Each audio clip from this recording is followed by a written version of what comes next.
उसमें भी नमक का सेवन मत करो।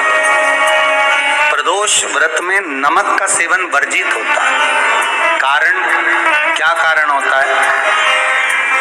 उसका एक कारण माना गया है नमक की वर्जितता। जिस समय पर एक नगर में एक ब्राह्मणी रहती थी, बहुत भाव से सुनिएगा, प्रदोष व्रत नमक को त्यागने का भाव प्रदोष व्रत की किताब में भी मिल जाएगा आपको, आप पढ़ेंगे तो सुना होगा आपने। एक ब्राह्मणी रहती थी एक नगर में, उसका पति नहीं था। छोटा सा बालक एक साथ में रहता, छोटा सा बालक। अब ब्राह्मण के घर की धर्म पत्नी है। ब्राह्मण कर्मकांड करने वाला, पूजन करने वाला, पाठ करने वाला, अनुष्ठान करने वाला, पूजन करने वाला, मंत्र जाप करने वाला, भगवत भक्ति में डूबने वाला। ब्राह्मण तो चले गया, ब्राह्मणी बच्चे के साथ रह रही। क्या करे वो? अकेली निवास कर रही, अकेली रह रही है। और ब्राह्मणी बच्चे के साथ भ्रमण करती रहती, घूमती, कहीं कहीं दर दर जाकर कुछ भिक्षा को मांग कर लेकर आ जाती। और भिक्षा लाने के बाद में उस भिक्षा को जब लेकर आती तो अपने बच्चे को भी खिलाती और स्वयं भी उसका पान करती। एक दिन ब्राह्मणी भ्रमण करते करते प्रदोष काल के समय पर शिव मंदिर में प्रवेश करी। प्रदोष काल के समय और शंकर मंदिर में जब प्रवेश करा, प्रदोष काल किसको कहते हैं? सूर्य अस्त हो रहा हो, रात्रि प्रवेश कर रही हो, दोनों का जब मिलन हो रहा हो वो प्रदोष काल कहलाता है। दोनों का जब मिलन, सूर्यास्त हो रहा हो, रात्रि अपना चरण बढ़ाने के लिए आगे बढ़ रही हो और दोनों का जब मिलन हो रहा है, वो प्रदोष काल है, वो प्रदोष का समय है। ब्राह्मणी मंदिर में प्रवेश कर रही है। ब्राह्मणी मंदिर में प्रवेश करी, मंदिर के अंदर पहुंची। प्रदोष काल का समय था, प्रदोष का समय चल रहा था। और प्रदोष काल के उस समय में, प्रदोष काल के उस समय में जब ब्राह्मणी ने देखा कि कोई भगवान की भक्ति में लगा हुआ है, भगवान के रस तत्व में डूबा हुआ है, आज ब्राह्मणी के पास में कुछ पदार्थ नहीं है, अपने बच्चे का पेट भरने के लिए कोई सामग्री नहीं है, और कुछ आस लेके वो प्रवेश करी है, कुछ आस लेकर वो अंदर प्रवेश कर जाती है। कोई ऋषि की पत्नी, कोई ब्राह्मण जन की अर्धांगिनी उस प्रदोष के समय पर शंकर का अभिषेक पूजन कर रही थी, भगवान शिव की आराधना कर रही थी, भगवान की भक्ति में डूबी हुई थी। जब भगवान शिव की आराधना में डूबी हुई है, आराधना कर रही है, कुछ पाने के लिए चली गई, ये कुछ पाने के लिए गई और इसके मन में आया कि मैं कुछ, मुझे भोजन का कोई पदार्थ मिल जाए, मुझे कुछ भोजन मिल जाए, और जब मुझे भोजन मिल जाएगा तब मैं जो पाऊंगी अपने बच्चे को भी पाऊंगी। पर जिस मंदिर में वो प्रवेश करी थी, जहां पर नारी पूजन कर रही थी शंकर की प्रदोष काल में, वहां पर पड़ी हुई कुछ वस्तु को इस ब्राह्मणी ने मांग लिया। मेरे बालक को बहुत भूख लगी, मेरा बच्चा बड़ा भूखा है, इसके भोजन के लिए थोड़ी सी सामग्री दे दीजिए, इसके भोजन के लिए थोड़ा सा कुछ रसतत्व दे दीजिए। उसने उठाया थोड़ा सा पदार्थ, कुछ जो उसके पास में था वो दिया। जब दिया तो देने के बाद जब उसे प्राप्त हुआ और होने के बाद में जब वो मिल गया उसको, तो उसने उस समय पर उस पदार्थ को जैसे ही मुख में लिया, लेते ही कहा इसमें तो स्वाद नहीं है, इसमें स्वाद नहीं है। उस ब्राह्मणी ने बड़ा सुंदर एक संवाद कहा। घर का जो बड़ा होता है ना, घर का जो भयो होता है, घर का बुजुर्ग जो होता है, घर का जो प्रथम स्थल प्राप्त करने वाला, मेन कुर्सी पर अच्छी जगह पर जो बैठने वाला होता है ना, ब्राह्मणी कहती है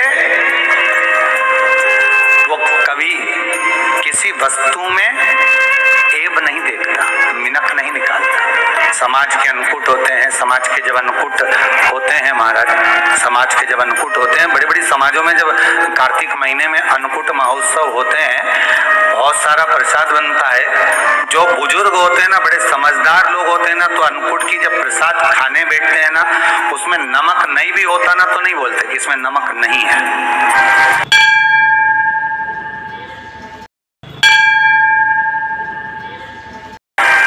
जो हमने डोनेशन दिया है, जब तुम आए थे समाज वाले तो हमने 1000 का लिफाफा दिया, 500 का लिफाफा दिया, 2000 का लिफाफा दिया और भोजन ऐसा बनवाया। एक व्यक्ति वो जो खाकर चुपचाप चले गया और एक व्यक्ति वो जिसने प्रसाद पर उंगली उठाई।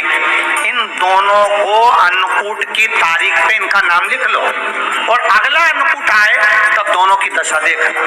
एक जो चुपचाप खाकर चले गया, भगवान के प्रसाद को प्रसाद मानकर, प्रभु का दर्शन मानकर लेकर चले गया, वो उन्नति की सीढ़ी पर चढ़ता चले गया और जो मिनक निकालता रहा वो साल भर खटर पटर की जिंदगी जीता रहा।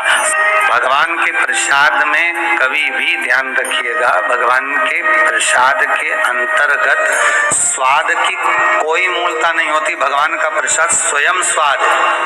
भगवान के प्रसाद में नमक नहीं देखना, मिर्ची नहीं देखना, भगवान के प्रसाद में शक्कर नहीं देखना, भगवान के प्रसाद में कुछ ये नहीं देखना कि कितना माल डला, कितना घी, कितना बादाम, कितना काजू, कितना इलायची डला। हाँ, यहाँ तक शास्त्र कहता है कि भगवान का प्रसाद अगर बन रहा है तो उसकी सुगंध भी नहीं ली जाती है महाराज। यहाँ तक शास्त्र कहता है जब तक भगवान उसको पानी ले तब तक उसका सुगंध भी नहीं ली।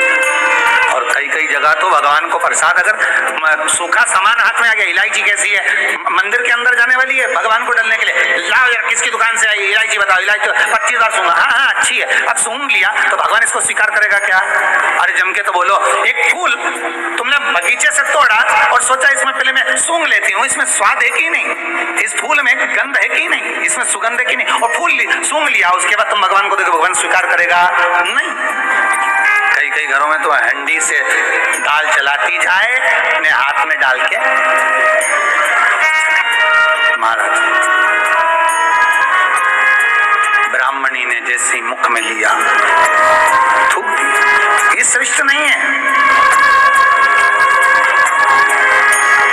जो ऋषि की पत्नी अंदर पूजन कर रही थी प्रदोष काल, उसने कह दिया आपका चेहरा बता रहा है कि आप ब्राह्मण की धर्म पत्नी, पर आज आप दर दर जाकर अगर भिक्षा मांग रही हो, दर दर जाकर अगर भीख मांग रही हो, दर दर जाकर भिक्षा को मांग रही हो, तो इसमें आपके पति का दोष नहीं है, दोष आपका है। क्योंकि आप भगवान के प्रसाद में भी जो स्वाद देखी थी ना, ये आपका एक जन्म का नहीं है, ये ना जाने कितने जन्म का है। ब्राह्मणी के मस्तिष्क में बैठ गया, ब्राह्मणी के उस ना वो बक्कल में नहीं अक्कल में बैठ गया कि ये स्वाद नहीं देखना। इसलिए प्रदोष व्रत के अंतर्गत ब्राह्मणी ने उस दिन से विचार कर लिया कि जैसे आप पूजन कर रही हो, जैसे आप अर्चना कर रही हो, जैसे आप आराधना कर रही हो,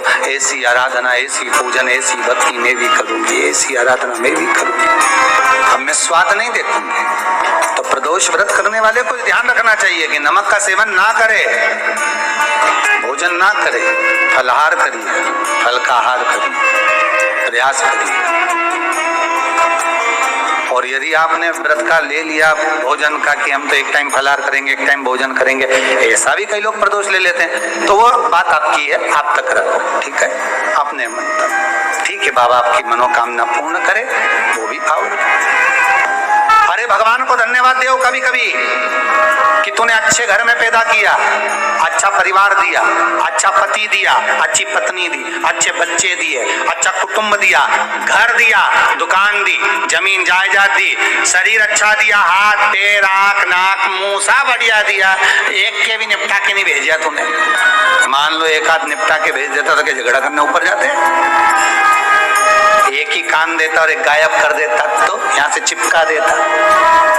क्या कर लेते, हाथ एक देता और एक गायब कर देता, क्या झगड़ा करने जाते ऊपर कि मुझे ऐसा शरीर दिया? नहीं, भगवान को धन्यवाद देना कि मुझे अच्छे घर में आराधना के लिए करो, जागरण करो। जब आपकी 11 प्रदोष हो जाए, 26 प्रदोष हो जाए, तब उद्यापन करो। उद्यापन, 2 ब्राह्मणों को जोड़े से बुलाओ, ब्राह्मणों को जोड़े से बुलाकर उनके चरणों की पूजन कर कर, आराधना कर कर, सुंदर मंडप तैयार कर कर भगवान का, उसमें सुंदर रंगोली डालकर, मंडल बनवाकर पूजन करो शंकर भगवान की प्रदोष का।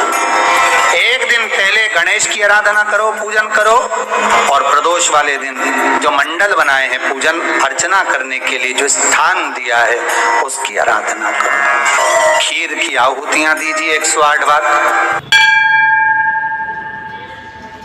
जो ब्राह्मण आए उनके माध्यम से मंत्रों द्वारा पूजन कराकर खीर की आहुतियां दीजिए शिव नाम। महाराज फिर ब्राह्मणों को जोड़े से भोजन कराकर, चरणों को नमन कर कर, दक्षिणा प्रदान कर कर, निवेदन कर कर ब्राह्मणों से कहें, हे ब्राह्मण देवता, आप हमें आशीर्वाद प्रदान करें कि जिस प्रदोष का हमने व्रत किया है उस व्रत का पुण्य फल हमें प्राप्त हो।